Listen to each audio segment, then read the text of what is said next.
And now transcribed. Ladies and gentlemen, to depend upon your judgment and to fulfill mine own obligation, I submit the facts, fully aware of my responsibility to my client and to you as defense attorney. And now we proudly present Miss Mercedes McCambridge as defense attorney.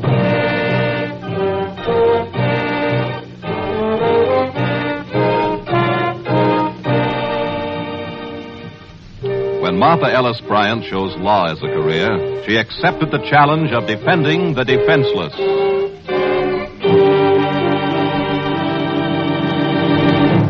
Jeff Savage was one of the defenseless, but he didn't look defenseless on the basketball court of the Municipal Auditorium.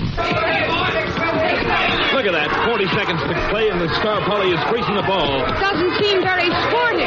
Oh, it's part of the game, Marty. They got a 1-point lead. They just don't want Eastern U to get another crack at the basket. Thought Eastern U figured to win this game by 20 points. Looks like the gamblers figured different. Hey, there goes Jeff Savage.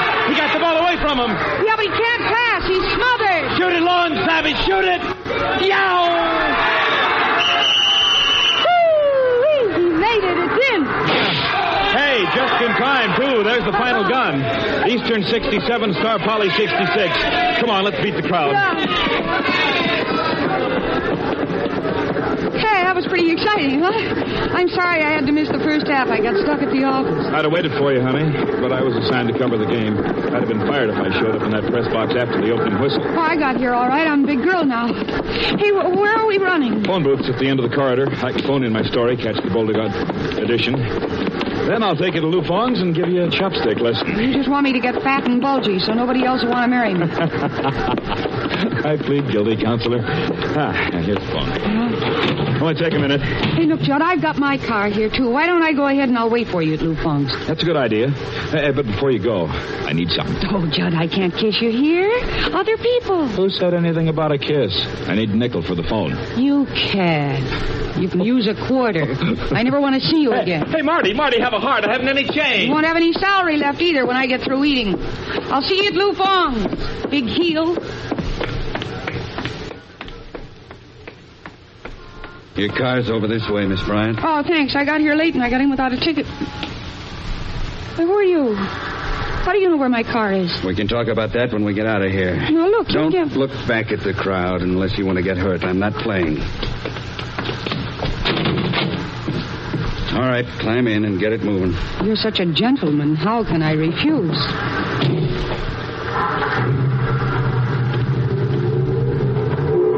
Let me have your purse. Right there on the seat. Take what you want and get out. I'm not taking, I'm giving.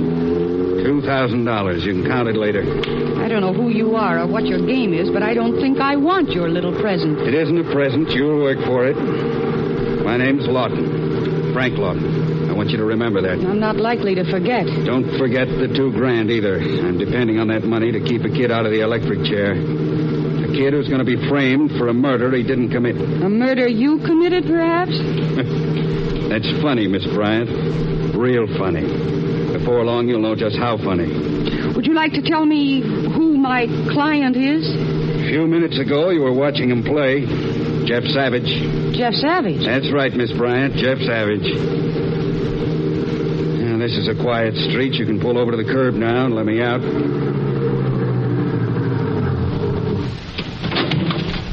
Save Jeff Savage, Miss Bryant.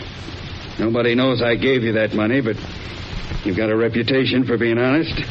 I hear that some people still are. Goodbye. Oh, just a moment, Mr. Lawton. How do I know Jeff Savage is really innocent? How do I know that he didn't send you to me? You don't know, but you will by tomorrow morning when he's arrested, because he'll be charged with murdering me. Good night, Miss Bryant.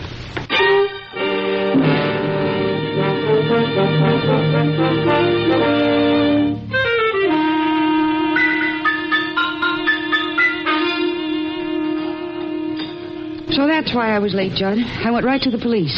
Lieutenant Levis said they'd try to pick Savage up right away, and the Lawton fella, whoever he is, if they can find him. If you ask me, Marty, the whole thing sounds like a joke. A bad joke. Oh, I don't know, Judd. If Lawton was going to be murdered, why did he go to you? Why didn't he go to the police for protection? Yeah, I asked myself the same question. Well, did you get an answer? Well, one that mightn't make sense.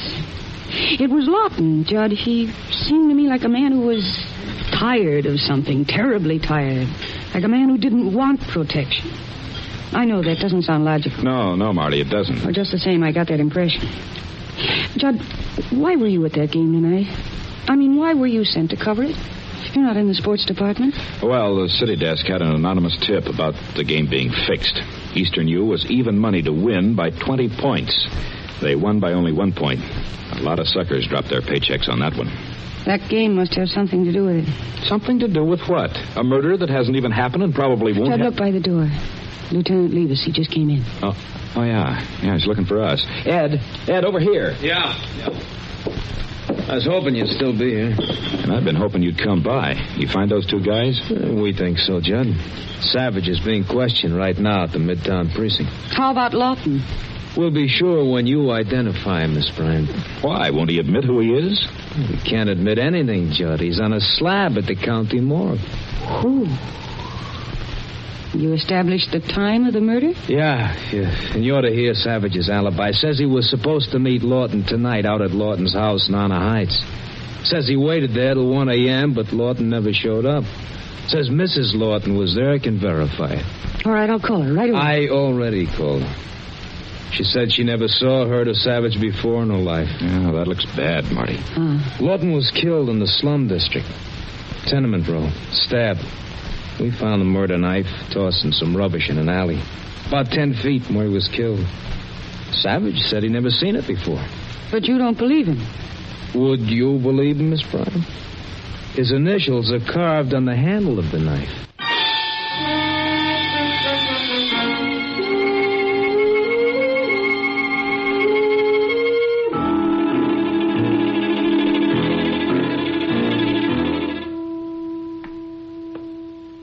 It's getting light out, Mr. Savage. I know. Listen, you're not a schoolboy. You're a GI student, 26 years old. Why won't you talk?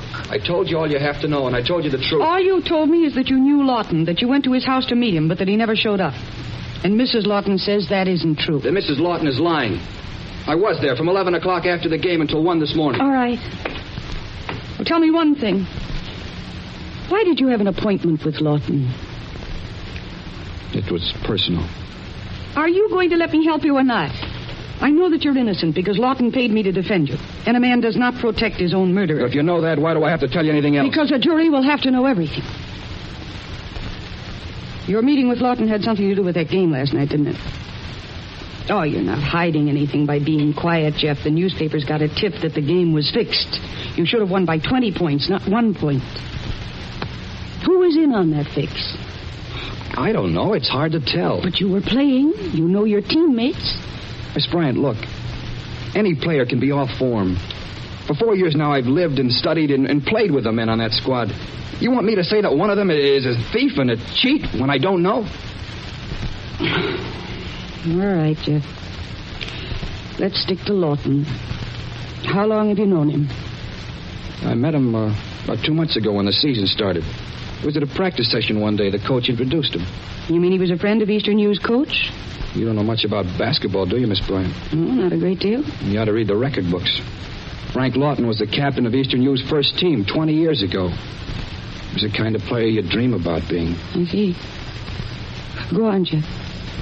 Well, after that practice session, he made some crack about how good players were making a lot of money by missing a few baskets. And what did you say? Well, if anybody else had said that, I'd have hit him, I guess. But coming from Frank Lawton, I thought it was a joke.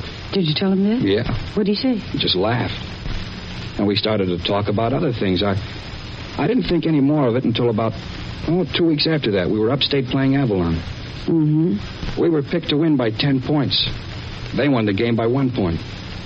Lawton was at the game. It didn't mean anything at the time, but it kept happening. Every time our margin was lower than it figured to be. Lawton was there. Did you ever talk to him about it? Yeah, after the game with State. I found out where he lived and went there. He was alone.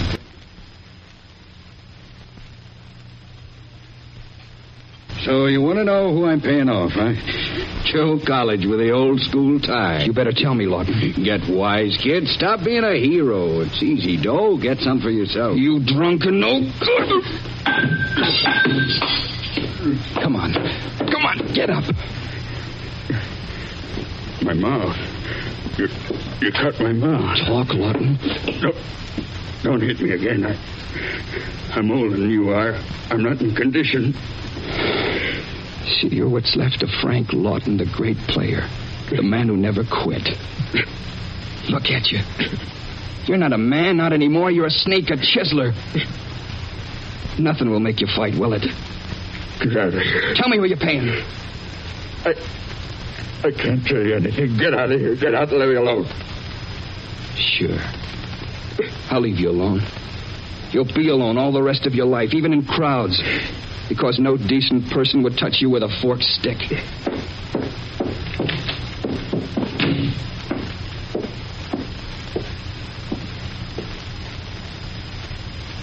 was all. It was the last time I saw him. You said you were supposed to meet him last night. I got a phone message from him yesterday. A message to come to his house after the game, and he'd tell me what I wanted to know. You didn't speak to him yourself? No. Well, is that all that you have to tell me? Thereon, you know as much as I do. Jeff, when you knew that those games were being fixed, why didn't you go to the police? Without knowing who was to blame? You don't disgrace all the men you play with because of one. I wanted to find out who it was. Lieutenant Liebes has a knife, Jeff. It was the one that was used to kill Lawton. Your initials are on that knife. I don't ever remember seeing it before. All right, Jeff. You certainly haven't given me very much to go on. But I'll see what I can do.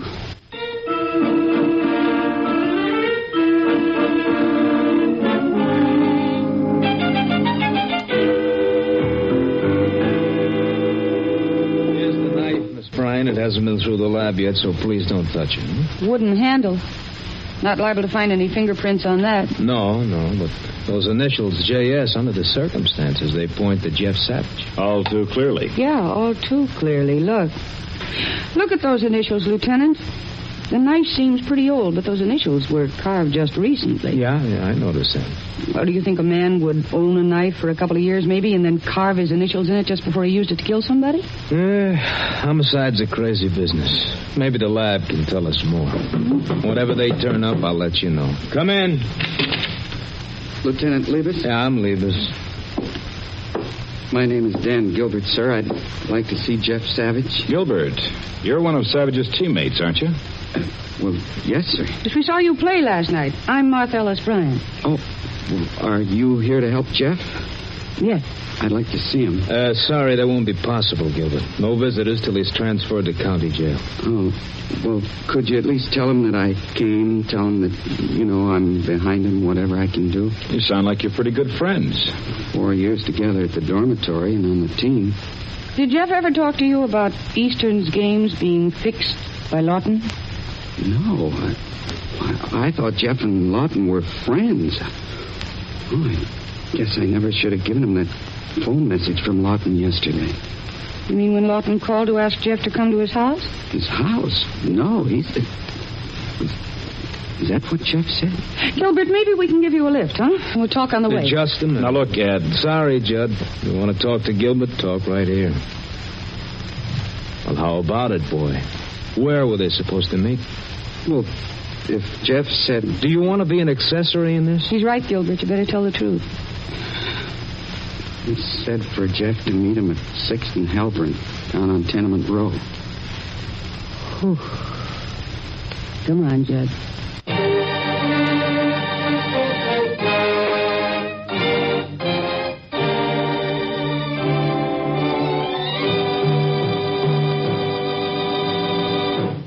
In just a moment, we'll continue with tonight's defense attorney's story.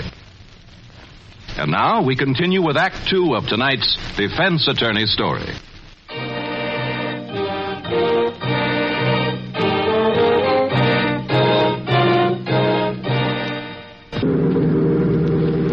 Marty, you've been up all night, and this is no time to be seeing Mrs. Lawton anyhow. I've got to see her, Judd. How do you think she's going to feel? Her husband murdered, the paper showing him up as a fixer for a gambling ring? I got to know why she and that boy Dan Gilbert are lying. Why, they're lying. Aren't you forgetting Savage? Hired me to defend Savage. You got a point there. Judd, you spent part of the night looking into Lawton's background. Did you find anything that'll help me? Yeah. He was quite a hot shot when he... Had mediocre jobs, got married, had a kid. A boy, about 15 years old now. Goes to Martinvale Military Academy. Well, then the woman that we're going to see isn't the mother of Lawton's boy. No. She's supposed to be a young chick. I see. That kid, Lawton's son. He's the one I really feel sorry for. Yes, I know. He idolized his old man. Marty, when you were in with Savage, Leibus was going over some personal effects that were removed from Lawton's pocket. Mm-hmm. One of the things was a letter from his kid. It'll be printed in our morning edition. I didn't like it, Marty. You didn't like it? Why? I didn't want to print it, but the city desk insisted. It was like putting the heart of a 15-year-old kid on public view. Why, Jeb? What did it say? Dear Pop and a lot of stuff about school. And then the kid wrote something about the basketball scandals and investigations.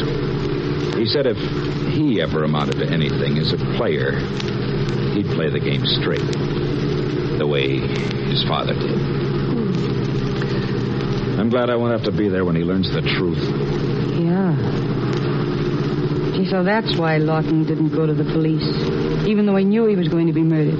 What are you driving at, Marty? He was tired, Judd. Just as I said, he was tired of cheating and running.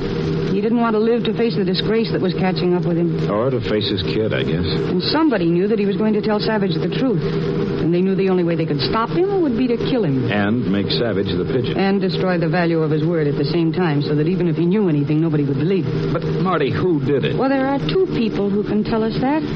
Dan Gilbert and Mrs. Lawton. If they didn't know, they wouldn't be lying Jeff Savage into a death sentence.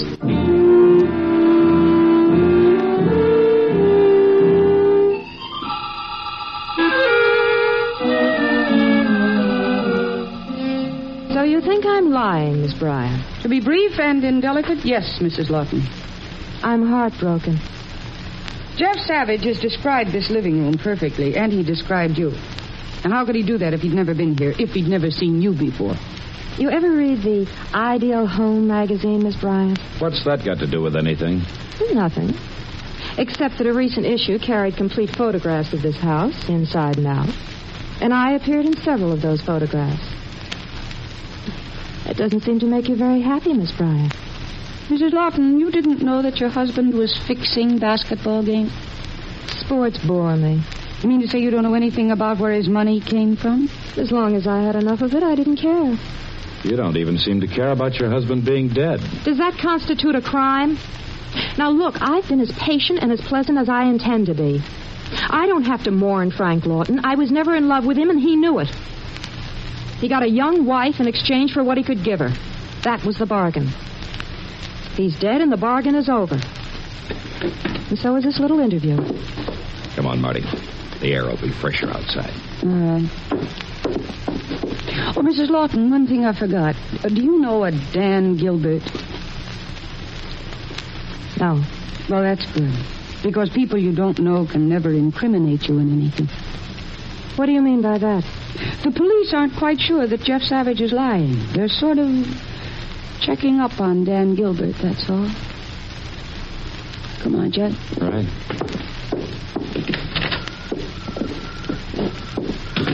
Marty, what was the idea of that? You know the police don't suspect Gilbert. I know it, but she doesn't. I wanted to make her nervous. A nervous opponent is always vulnerable. If you can force her into the open. Well, I'll need your help.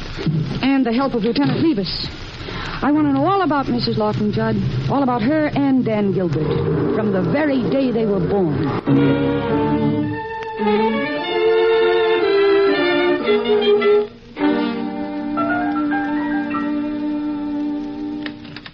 Hi, Miss Bryant. Oh, hello, Lieutenant. I almost fell asleep. I got a few things that may wake you up. Just like what? Well, reports on Dan Gilbert. Comes from a poor family, live in Arizona, hasn't even written to him the last 4 or 5 years. Oh? What's this? Here, this about bank deposits. He's got accounts all over town. A couple of hundred in each bank. But with 14 bank accounts, it adds up to a handy sum. Uh-huh. When did he start making these deposits? Right after the start of the basketball season. Oh. Has he been working any place in his spare time? Not lately. But he had been working in a sign shop to pay his way through school, up until the time these bank deposits started. Then he quit. Well, I hope you see what that means, Lieutenant. It could mean he was in on those fixed games. But that won't prove murder. There's still that knife. But I got a hunch that might pay off on it. What sort of hunch? Sign shops, like the one Gilbert worked in, sometimes do work in wood. Letters that are carved in. I'm kind of curious to see how Gilbert carved the letters J and S, if he ever did. And if he did, you could compare his letters with the ones on that knife. I got a man checking right now. The knife is common enough, sold in any sports store. Anybody could have bought it. Mm-hmm.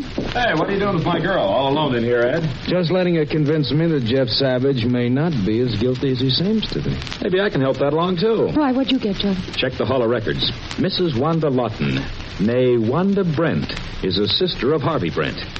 The bookmaker? That's right, Ed. Oh. And she's the little girl who didn't know anything about sports or gambling. You found a sign you're going to love, Miss Bryant. And the letters in it were carved by Dan Gilbert. It was made for Dr. J.S. Simmons. And my man says the J and S look like the ones on the knife. You're going to be able to crack this, Ed? I don't know. It's all circumstantial unless we can hook it together. Yeah, but I think I know a way that can be done. How? Well, it's up to you, Judd. I'm going to ask you to risk your job. My job? Yeah. Because I want you to print a story before it happens, and I want you to do it knowing that it might not happen. Marty, that's a little unethical. I know it is, Judd, but it may save a man's life, because Jeff Savage can still be convicted, unless another arrest is made. All right, Marty. What do you want? Well, I'll write it out for you. Oh, what time does the next edition hit the streets? About 6 o'clock tonight. Yeah. Is there a newsstand near here? Yeah, right at the entrance. Oh, wonderful. At 5:30, Lieutenant, I'd like you to phone Dan Gilbert and Mrs. Lawton. Ask them to drop by here. Just a routine identification thing. Now, they're both smart enough to be avoiding each other, so they'll come separately. And by the time they get here, I want the newsboy with the loudest voice in town right downstairs, screaming the headline Judd will write.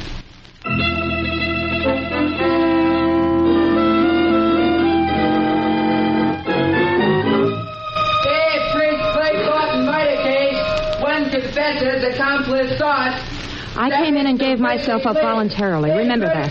Because I heard that newspaper boy, and I saw the story before I walked in here, and I could have gotten away. Remember that. We'll remember it, Mrs. Lawton. Maybe Gilbert thought he was going to save himself with a confession and pin it all on me. I had nothing to do with the killing. But you knew about it. Well, sure I knew about it. But I wasn't there when it happened. Can you prove where you were? You bet I can. Through your client, Jeff Savage. He's my alibi. He was at the house like he said. Now, I'm not lying now. If Gilbert's going to the electric chair, I'm not going to be sitting in his lap. He used that knife all by his lonesome. You know the one who plans the killing is just as guilty as the one who actually commits the murder. I didn't plan it. Maybe Gilbert doesn't agree with that. I don't care what he said. I'm saving me. Harvey Brent, my brother, he's behind all this. It was even his idea for me to marry Frank in the beginning so we could use him as a fixer. You get that, Lieutenant? Yeah, I got it, and so did the dictograph. Hello, get me through the radio division. Hello, Lieutenant Levis. Put out a general pickup for Harvey Brent. I'll have your statement typed. You can sign it later, Mrs. Lawton. You bet I'll sign You it. can go out that door. The police matron's waiting. There's just one thing I wish I could see. I'd like to see Gilbert's face when he hears my side of the story. I'd like to see her face when she finds out we haven't heard Gilbert's side of the story yet. I think we'll hear it soon, Miss Bryant. You set a mighty neat trap. I don't know, Lieutenant. Gilbert should have been here by now. Ed, quick. I just drove up and saw Gilbert at the corner. He took one look at that headline and Ho. Take it easy, John. I got the whole area staked out. He won't get 2 blocks. Mrs. Lawton just went out, Jack. We've got a full confession. Oh, that's swell, Marty. Lieutenant, will you arrange a release order for Jeff Savage? You bet. And now that your job is done, young lady, home you go. My job isn't done, Judge, not yet. What? I've got one plea to make to what might be a very tough jury. What jury and where? At the Martinvale Military Academy, 15-year-old boy, Frank Lawton, Jr.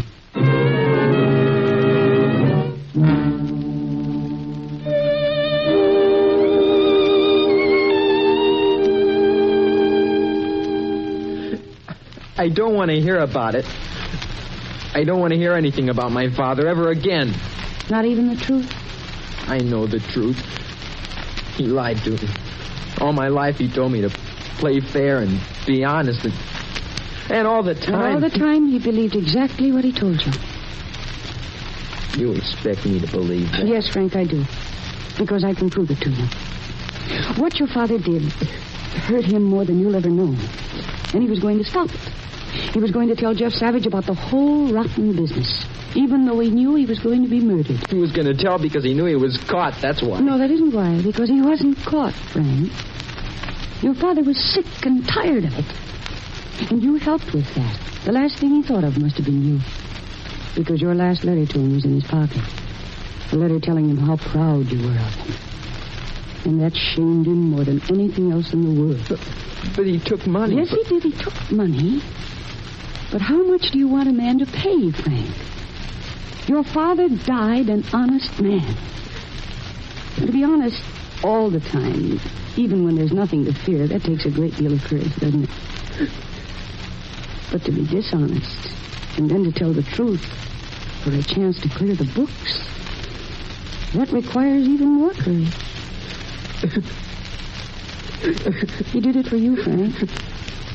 That was the only way your father had left to show you that he loved you. And that he wanted you to be all the things that he failed to be. The funeral is tomorrow, Frank, and the headmaster tells me that you don't want to go. I do want to go. I want to go. All right.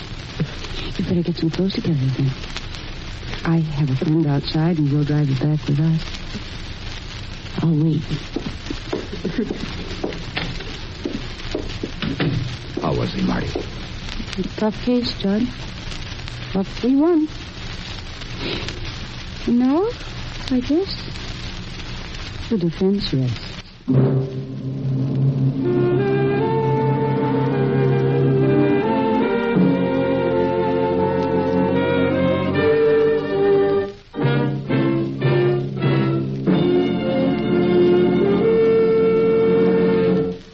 You have just heard Defense Attorneys starring Mercedes McCambridge with Howard Culver as Judd.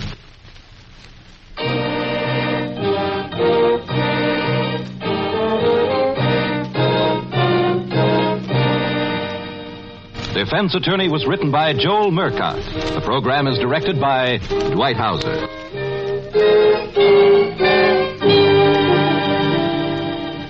McCambridge has been chosen to address the first annual convention of legal secretaries in Long Beach, July the 19th. She was chosen for her fine portrayal as defense attorney and her keen interest in the legal profession. This program came to you transcribed from Hollywood. This is the American Broadcasting Company.